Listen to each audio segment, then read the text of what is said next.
Kev. I said, Are you guys done working over there on High Street? Baldwin? see that? No.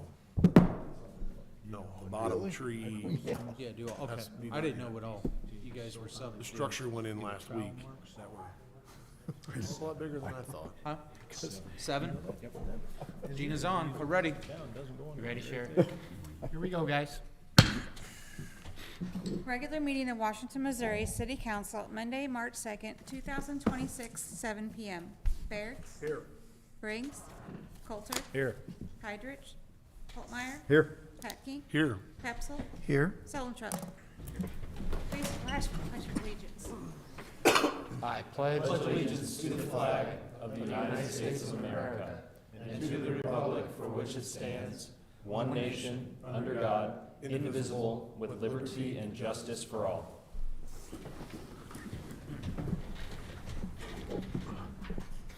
All the council members answer if they have or not read the minutes of the council meeting dated February 17th, 2026.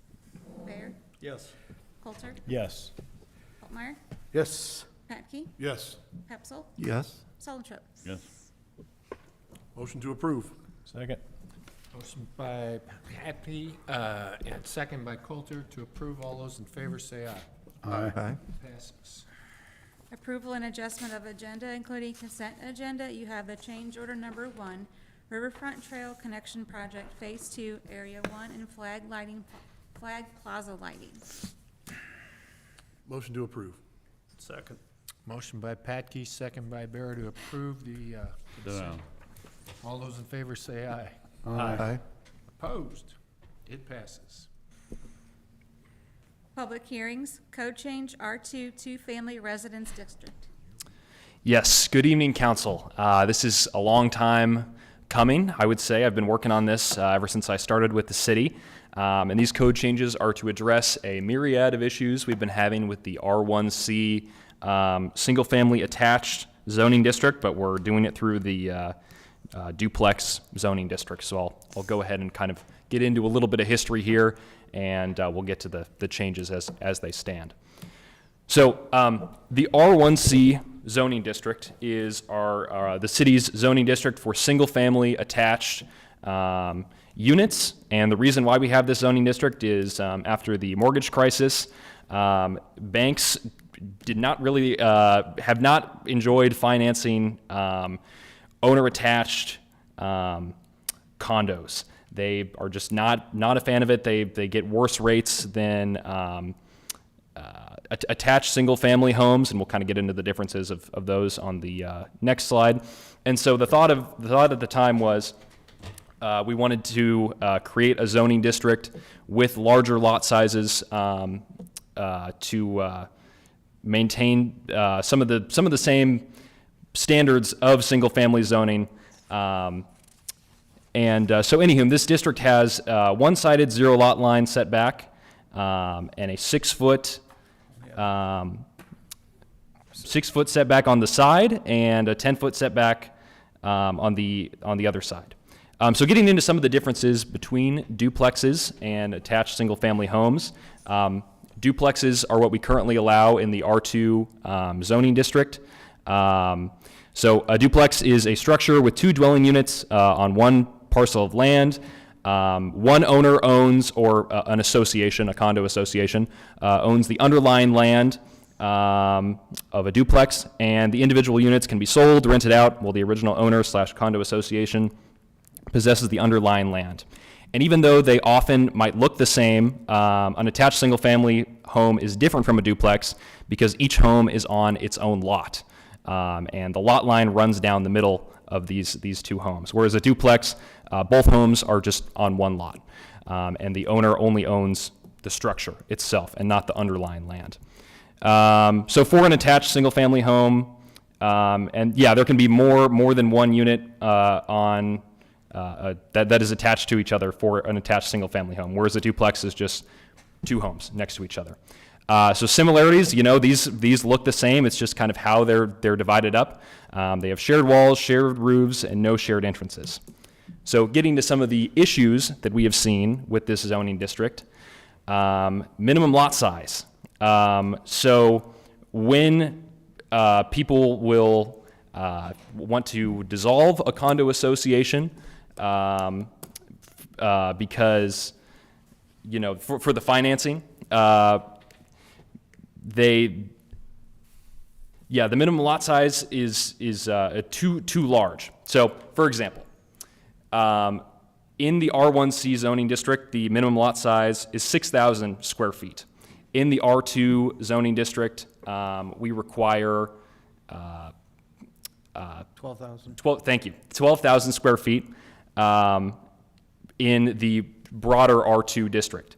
But in the R2 overlay, we allow duplexes to be 6,000 square feet. So we've run into a number of scenarios where people have requested variances and other things to get around this metric. So over the past 10 years, the Planning and Zoning Department has received 9 variances for properties in the R1C zone to bypass the minimum lot size, which is 10% of the total number of properties in the R1C zoning district. So when you have 10% of the properties in a zoning district that require a variance, there might be some issues there. And the average lot size for these properties was 4,500 square feet, which is much lower than the minimum lot size of 6,000 square feet required for that district. And so because we've gotten so many variances for this zoning district, we came up with some modifications to the R2 zoning district to prevent some of this bureaucracy and make it a little easier for property owners who want to dissolve their condo associations, with existing duplexes, to go in and just make this change a little bit easier. Because as I pointed out, these a duplex and an attached single-family home look the same. The change is really just the financing metric and how they're kind of laid out on paper. So some changes that we're requesting for the R2 zoning district is to allow single-family attached dwellings as a permitted use in the R2 district, removing side yard setbacks to allow attached single-family units in larger townhome-style developments. We're asking to lower the minimum lot size for a single-family dwelling in R2 to 3,000 square feet and two-family dwellings to 6,000 square feet. Lower the minimum lower the minimum lot width to 30 feet.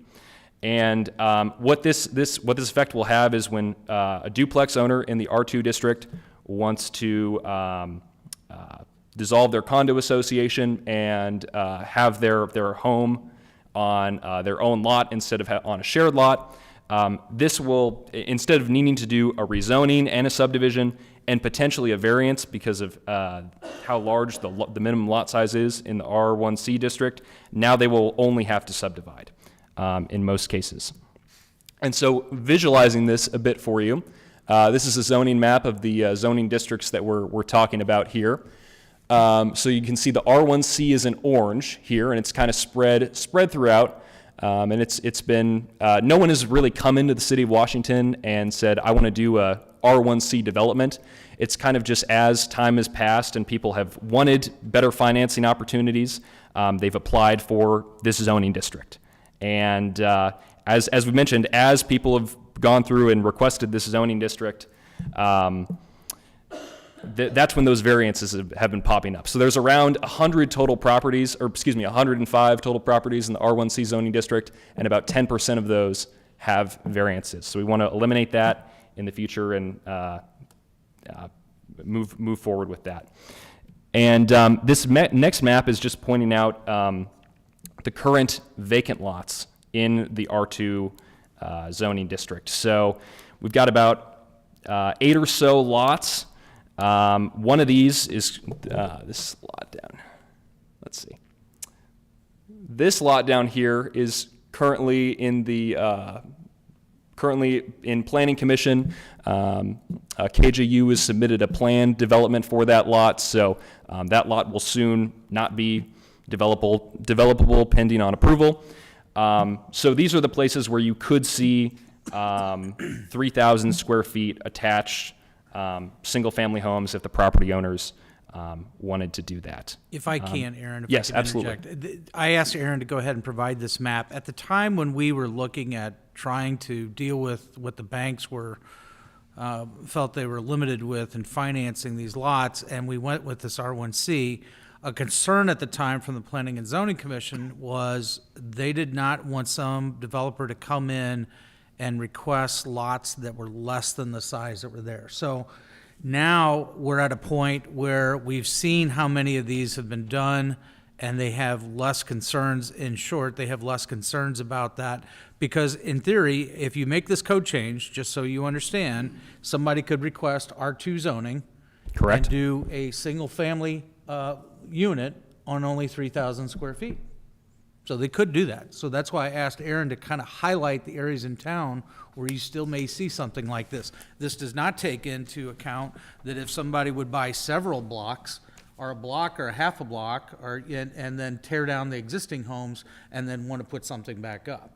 So that's another scenario that we just haven't seen it historically, Sure. but that's something that could be there. But that's what the Planning and Zoning Commission had the concerns with it back in the day. They did not want those lots. They just figured every one of those duplex lots was at least 12,000 square feet or more, and if you split it down the middle, it should be fine to have 6,000 on each side. But Which, as we've seen, that has not been the case. that's not always the case, and so what Aaron's telling you is that 10% of the time, they need to go to the Board of Adjustment because they can't meet that minimum lot And- size, and there's not really been any grounds probably well, you could deny, they could deny it, but they've basically approved every single They, one. they have not. They have not in the past, as far as I'm aware. And I mean, as you saw last week, we had that preliminary plat for that duplex association on condo association on Apple Blossom Lane, and you know, those are all 12,000 square foot lots, and you know, like half of them came to be, you know, in the low 5,000s for So we minimum will lot see size. if R1C is a zoning district that's viable to even have in the code after this change, and if not, then, I mean, we can always go ahead and change it, but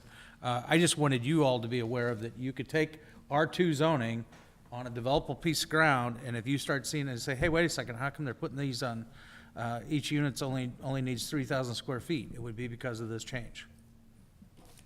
It makes it an option at that time without planning and zoning or council approval. You Correct. would- Correct. Yeah, if it's zoned R2 and they come in, they could come in with a subdivision plat and do 3,000 square foot. So you could take, in theory, Well, I guess it would require planning and zoning approval. you would, yeah, you need a plat. subdivision approval, but you don't really have a reason to deny that. Correct, right. And those areas that you see are the ones that are left that somebody could probably come in and possibly do that. I would think that what you might see, if there was one that was desirable to build on, you'd see something like that row housing where they've got 6 units all boom, boom, boom, boom, boom, and they can go ahead and draw a line down the shared wall of each one of them, and those could probably be, you know, closer to that 3,000 square foot. So it's not bad, it's just, I'm just saying it, but you're gonna have a higher density possibly in some of those. But in that case, if you have okay, my question was a duplex, obviously, zero lot line down the middle. If you have a fourplex, then you have a zero lot line between 1 and 2. 2 and 3 have zero lot lines on either side, where this here has 6-foot side. The existing R1C district has Yeah. a 6-foot setback for every, so you can essentially only do a duplex attached single family style. With this code change, we would allow you to do like a 4 units attached to each other. And there's no side yards required. Sure. It's written in your code. You're taking it out. Taking it out, Okay, correct. I'm sorry. And that's I to read pr- it as that was still staying in there, the 6-foot side. Zero lot line. That's correct. Correct. On the side. You mentioned a while ago setbacks, 6 foot on one side and 10 on the other. Why is that? I'm not sure why that was written into the R1C. I might have he meant 10 I might have foot in the misspoke rear. a little bit. Yeah, that's what I assumed it was one of the rear I misspoke. setbacks. 10 But it foot was, to the it was back. 6 foot on the side and then 0 on the other. You had to have 6 on one, at least one side. Oh, the 10 foot is conditional on the height of the structure. Yeah, I misspoke earlier. I apologize. And that's, just to be clear, that's not what we're proposing. That's what's already written into the attached single-family zoning district. So in short, back then, they didn't want to go ahead and do less than 6,000 per unit. And now after, I don't know, basically 10 years of this, or better. Actually, more than that. I mean, you're almost So it's based on- approaching 15. 20. Yeah. Based on what your square footages you have to work with. 6,000 or more. Right. But back to the map, where we're only very limited on the options that are zoned. Yeah, I mean, I'll do, I mean, the largest one is right below Turtle Creek, right? largest one's down there by Mike Allen Drive, at the dead end of Mike Allen Drive. Turtle Creek, that's, Cul-de-sac. That's also in the floodplain. Yeah. right. That's why I was It's, wondering there's some how, other limitations on that that's why I was property. wondering how buildable those lots were in Yeah, there, 'cause it's it's- kind of my What I'm looking at backyard, is, but are we really looking at a detriment anywhere in town if we do allow this? In those few spots, if that's what fits, maybe it is fine. I think that's why staff made the recommendation to P and Z, and P and Z's making the recommendation to you. They So, feel okay, I didn't hear comfortable. that. P and Z has seen this. and made Unanimously recommendations to recommended approve this. Yes. Gotcha. Yeah, and this has been a months-long process. They've looked at this. We've kind of gone back and forth about, what to recommend to you all since November, I think. So Yeah, it's been a while. this is the simplest change you can make. So does this help you? Sorry, Joe. Everything else has to come through P and Z. If they want to make a subdivision with 3,000 square foot lots, then P and Z could say, no, can't do that. Well, P and Z, if it's allowed, I mean, in theory, as long as they meet your subdivision requirements, you have no reason to turn it down just because as long as it meets the density within your code. So if they come in with 3,000 square foot lots in these areas, if you make this code Those change. areas. In these areas.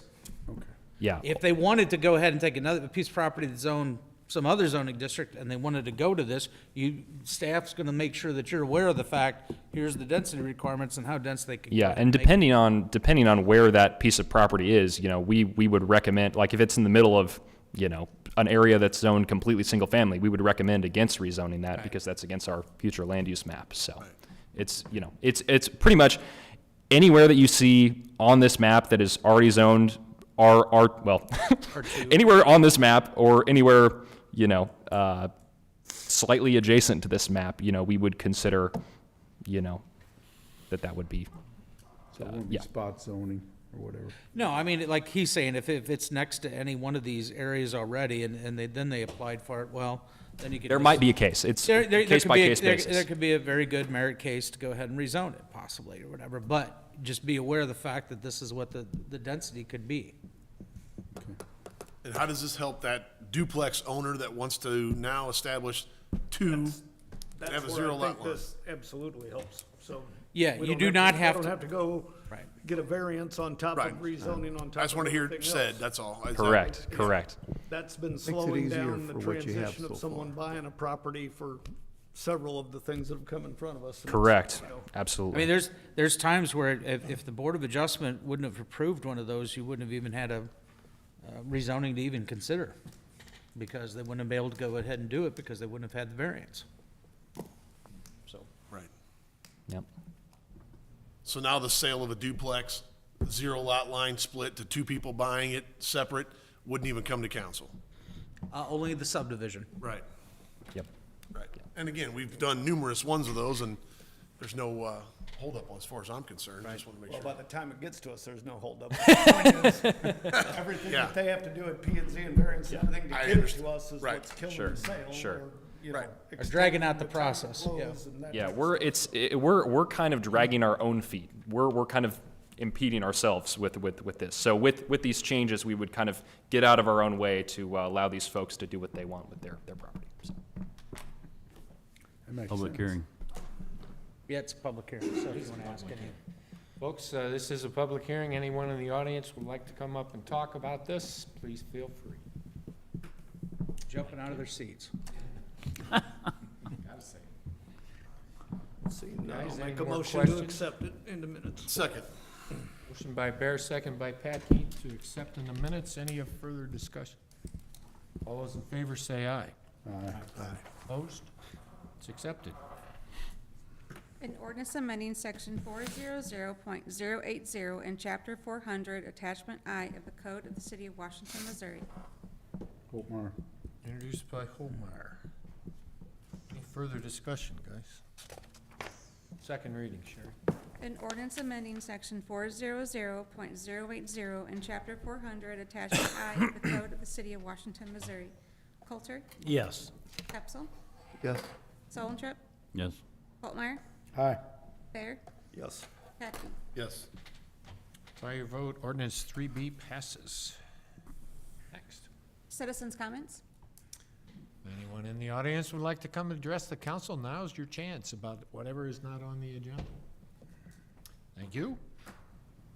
Ordinances and resolutions, an ordinance authorizing and directing the execution of a temporary site license agreement by and between the city of Washington, Missouri, and New Singular Wireless PCS LLC. Fair. Introduced by Pear.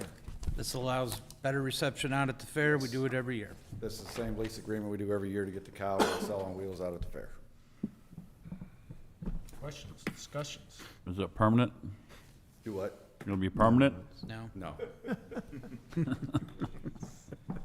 Be out of date in a year. Be nice. Okay, second reading, Sherry. An ordinance authorizing and directing the execution of a temporary site license agreement by and between the city of Washington, Missouri, and New Singular Wireless PCS LLC. Coulter, Yes. Pepsel, Yes. Solentrip. Yes. Meyer, Aye. Bear, Yes. Petke. Yes. By your vote, ordinance 7A passes. B, please. An ordinance authorizing and directing the execution of an airport aid agreement by and between the city of Washington, Missouri, and the Missouri Highways and Transportation Commission. Solentrip. Introduced by Solentrip.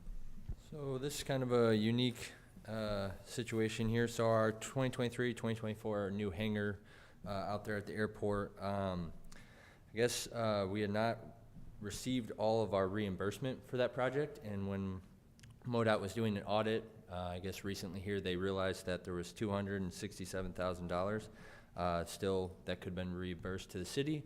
So first they had to figure out if they still had money to be able to give to us. They did find that, but since the project was closed out and the agreement, you know, the previous grant was closed out, we have to enter into a new one to receive that money, basically. So that's what this new agreement is, so we can receive our funds. So in short, if you pass it, we get $267,352. It's not to like. Yes. Repair the hangar, that hangar. We need to discuss this. Discussion. We discussed that at the last meeting. Any other discussion, guys? Second reading, Sherry. An ordinance authorizing and directing the execution of an airport aid agreement by and between the city of Washington, Missouri, and the Missouri Highways and Transportation Commission. Coulter, Yes. Pepsel, Yes. Solentrip. Yes. Altmeyer, Aye. Bear, Yes. Petke. Yes. By your vote, ordinance 7B passes. C, please. An ordinance authorizing and directing the execution of a development agreement by and between the city of Washington, Missouri, and the Keith and Judy Ratcliffe Joint Revocable Trust dated December 17, 2012. Pat Key. Introduced by Petke. So, the Radcliffes are here tonight. This is the agreement with them. They are looking to subdivide their property. It's just outside of city limits here off South Point Road, just south of Stonecrest there. We have a portion of the East-West Parkway that runs through that property, so you can kind of see where the parkway comes in, and then there in red is the about half an acre that we are looking to purchase to continue that East-West Parkway going towards South Point Road. So we've been working with the Radcliffes, and they've agreed to allow us to have that as right-of-way. They'll do their subdivision, and as payment of that, essentially, we will continue that water line that's on South Point Road further south to where they are proposing their new entrance to the subdivision. So that's about $75,000 worth of value in extending the water line. The value we came up with for the half acre of right-of-way there is about $30,000, but we see value in extending that water line. Our future plan is to extend the water line down South Point and then loop it on Beaker Road and connect back where it's at on Rabbit Trail currently. So we're looking to do that. They also requested to have future access to the East-West Parkway from their subdivision, so you can see that kind of at the end of their cul-de-sac there. There's a corridor access for them to access the parkway in the future when they want to, once that's built out. I think that's mostly what's in the agreement. We are gonna pay for the $75,000 out of both the water department and the transportation sales tax, since it's paying for right away in this case. I thought that was a roundabout. Just a cul-de-sac. Not big enough. Other questions or discussions, guys? So according to this map, the parkway will run along the Stonecrest property line, is that right? No, not necessarily. Not It can go, necessarily. it could go either route. That would be subject to negotiations with Jaspers. Ideally, you want a four-way intersection there at South Point where it intersects with North Goods Mill Road. Okay, that was my question. We're not gonna handicap ourselves from doing that in the future. That's a future discussion. Okay. The only reason why this for you is because Radcliffe's had submitted their subdivision to Franklin County. The county in turn sent it to us because it's within 1.5 miles, and that's when we started the discussions. And then if we had the water line there, then they would have to hook up to our water. Yes, they'll eventually would have to hook up to that water, yes. Those lots, they would have to put water line, so we almost recoup our cost just by hookups and having them on the water. True, but like Close. Charles said, there's an advantage to the city overall just by looping the system all the way down Right. south, Point to Beaker. I would like to, well, let Keith's coming on, Dr. Radcliffe's coming on. Good evening. Judy and I came along mostly to see if there Drop that mic down, there you go. Is that better? Yeah. Okay. Thanks for letting us come and speak. We decided to come to see if there were any questions or concerns about this plan. You know, the city's been very good about looking for ways for this parkway to happen. And frankly, we were kind of in the way of that.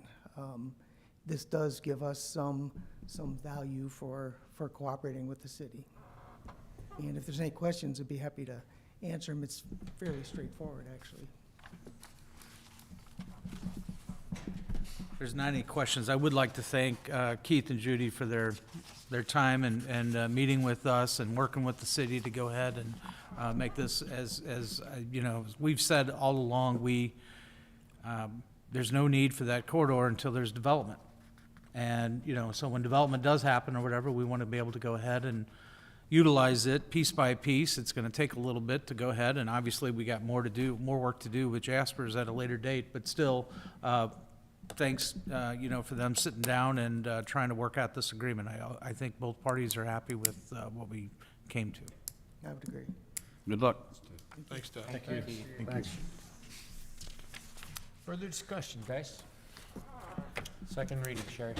An ordinance authorizing and directing the execution of a development agreement by and between the city of Washington, Missouri and the Keith and Judy Ratcliffe Joint Revocable Trust dated December 17th, 2012. Coulter? Yes. Pepsel? Yes. Soltrop? Yes. Holtmeyer? Aye. Bear? Yes. Patke? Yes. By your vote, ordinance 7C passes. D. An Thank you, ordinance guys. approving a boundary adjustment for Struberg subdivision Plat 2 in the city of Washington, Franklin County, Missouri. Holtmeyer. Introduced by Holtmeyer. Good evening, council. This is a boundary adjustment for 2 lots, consolidation of 2 lots off Nora and 6th Street.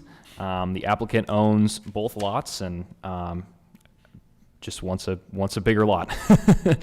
I talked to her at one point in time, and I believe she said that she wanted to put a garage where the lot line is, but I'm happy to answer any questions.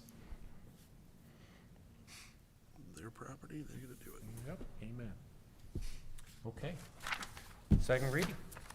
An ordinance approving a boundary adjustment for Struberg subdivision Plat 2 in the city of Washington, Franklin County, Missouri. Coulter? Yes.